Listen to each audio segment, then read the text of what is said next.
Hey everyone, my name is Tegan and welcome back to TandeWrites, where today I might be filming the most shameful video of my life. Recently I saw Throne of Pages, whose video I will link in the description below, do a video where they gave a tour of all of their unread books, all the books in their physical TBR, and as I sit here, surrounded by my books, I am forcibly confronted with how many I've not actually read yet. So I think today it is time to expose myself and go through and just make a note of all these books I haven't read.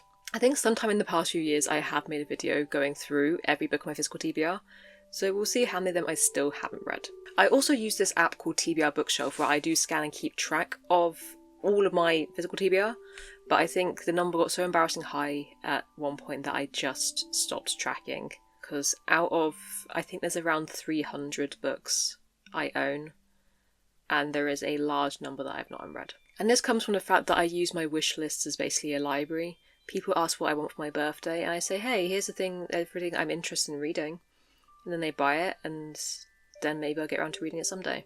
So in recent years I have got a lot better at actually using the library for that purpose, or getting ebooks, or just not buying a book just in case I like it.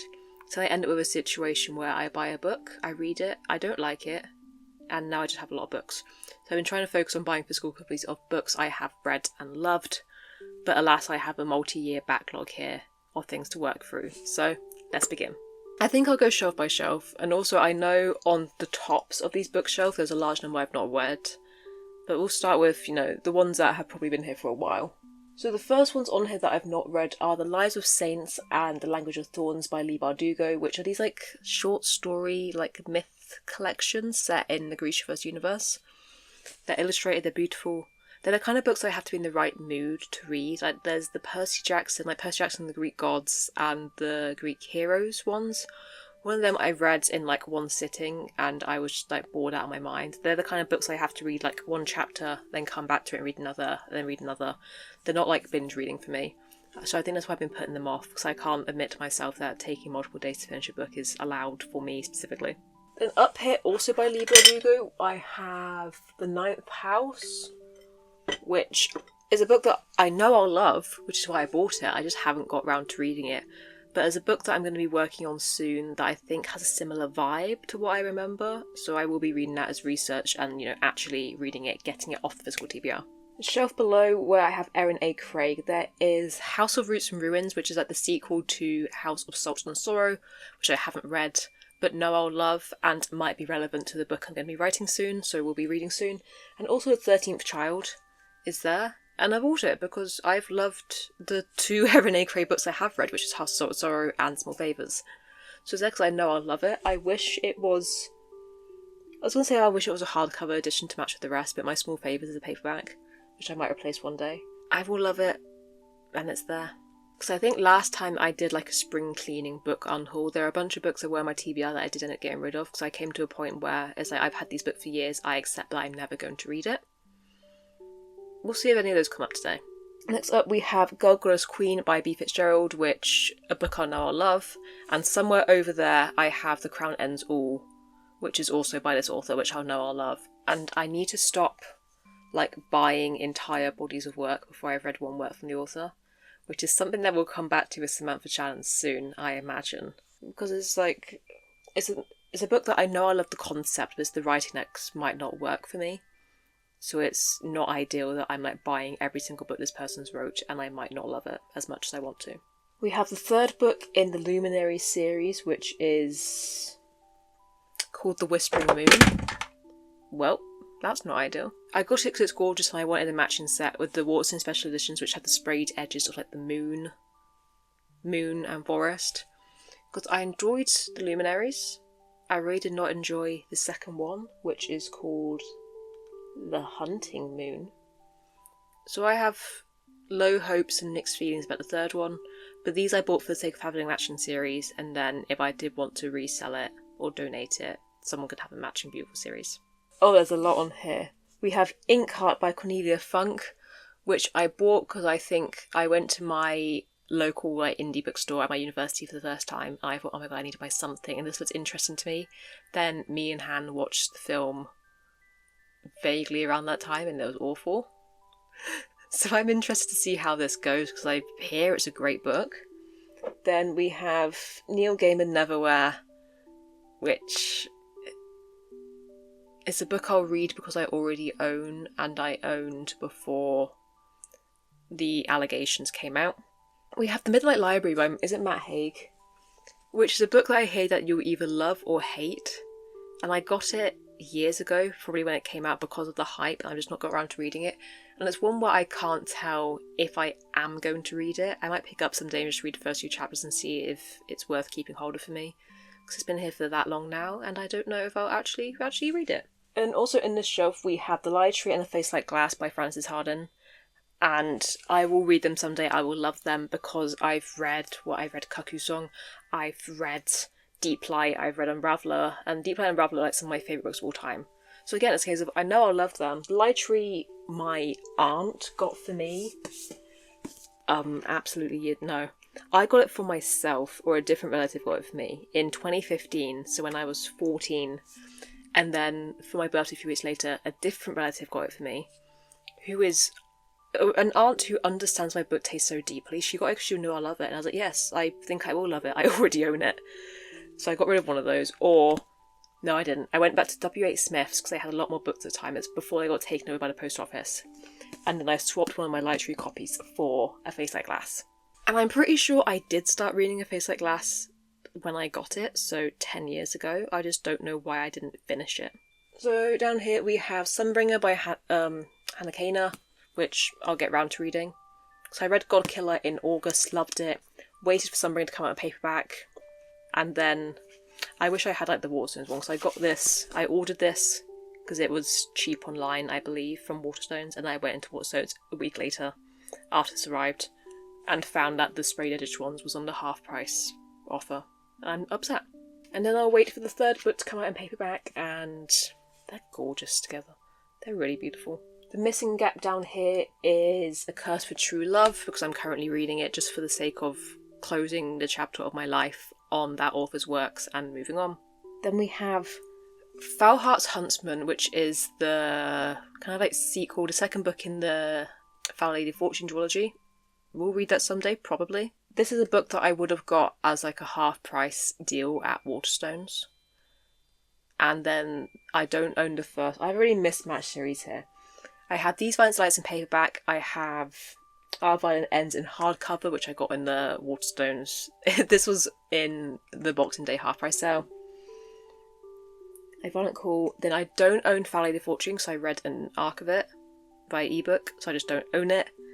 And it's a really mismatched series, and I'd like to replace them all with like a matched one someday, so I like them enough to keep them around.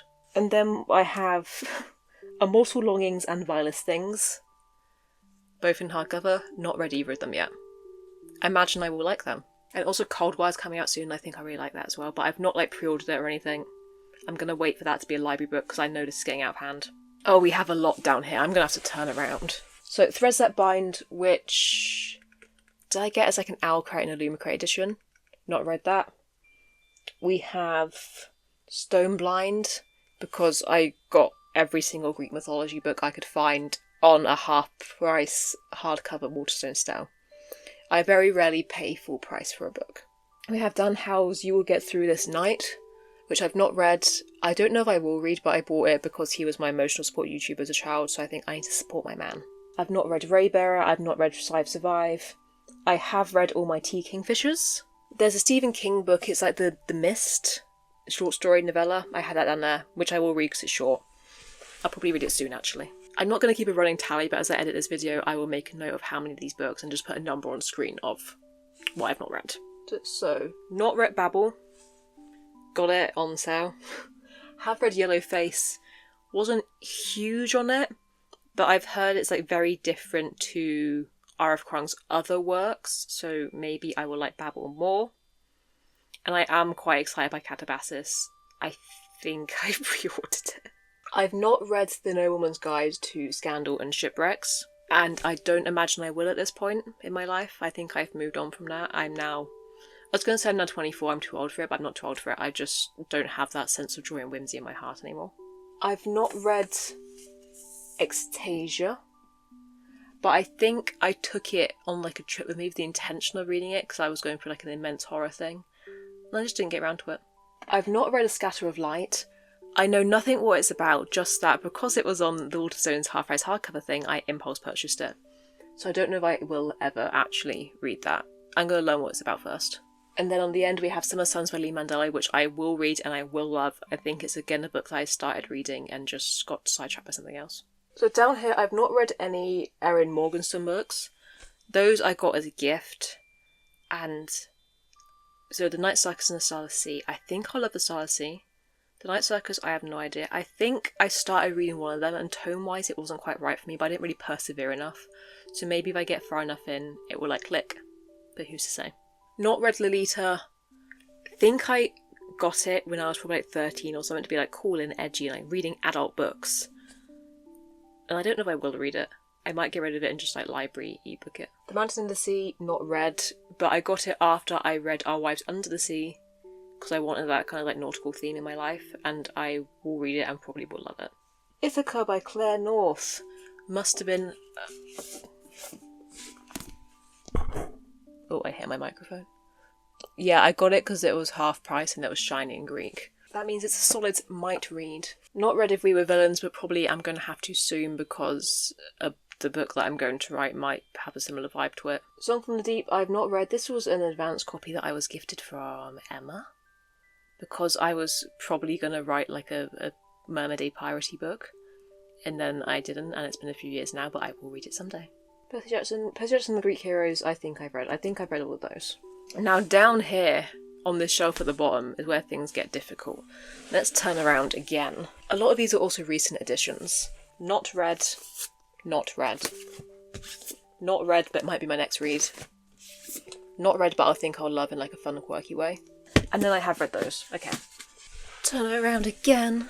Not read, this was an author, I say friend, I don't know if we ever interacted, but we're in a similar community, from Novellas. Not read, gifted recently, but oh, look at that. Look at the lighthouse. I've not read Taste of Darkness, I've not read The People in the Trees, and I don't think I will now. We'll come back to that thought at some point. We're not going to probably talk about A Little Life on this channel. I, for whatever reason, loved it. I think I was probably too young when I read it, and going through such a peak depressive period that a book where everything bad happens that could possibly happen to a character was just like some kind of sick comfort to me. But I understand people who refer to it as trauma porn, because yeah, it is. But there's also some banger quotes about friendship that have stuck with me and that I can tear up thinking about.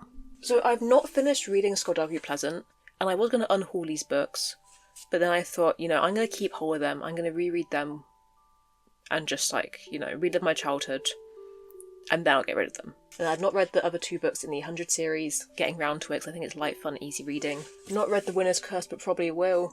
And Fire, which is the 7th book in the Angie Sage's Septimus Heap series, is a book that I honestly can't remember if I've read, because I reread 1 through 6 via audiobook recently to again relive my childhood. And I read a description for the 7th one, and I do not know for the life of me if I've read it. And also, I would have got that when I was like a preteen, a child, pre-me tracking books on Goodreads. I don't know if I read this book, so I will be reading it just to see if it jogs a memory. So random books we have here are like the Elder Scrolls novels, which I've not read. I got them because I think they're fun, they're campy, they're little, but the writing's tiny, so these are they mass market paperbacks? I think they're going to be fun. Then I've not read the Extraordinary graphic novel spin-off story. I'm not sure why I have this. I don't know if this is interesting to me, but I imagine I'll enjoy it because I love everything about V.E. Schwab. And then I've not read The Dark Vault, which is, I'll show you because you're off camera a little bit now, which is the Archived and the Unbound together in one book. And again, I think I'll love this, and I also think it will become my favourite V.E. Schwab book, or 2 books. I don't really know what's going on in here. I think this could easily become my favourite V.E. Schwab. And I haven't read it because I'm afraid to admit that, or to have something dethroned.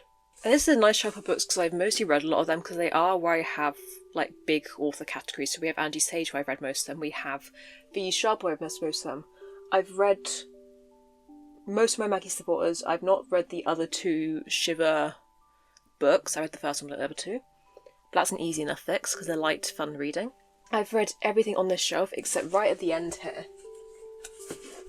I have an advance copy from March 2014 of The Strange and Beautiful Sorrows of Ava Lavender by Leslie Walton, which I won as a prize for like a local writing competition. And I think the fact that it's been 11 years means I'm probably not going to read it. But what if I did?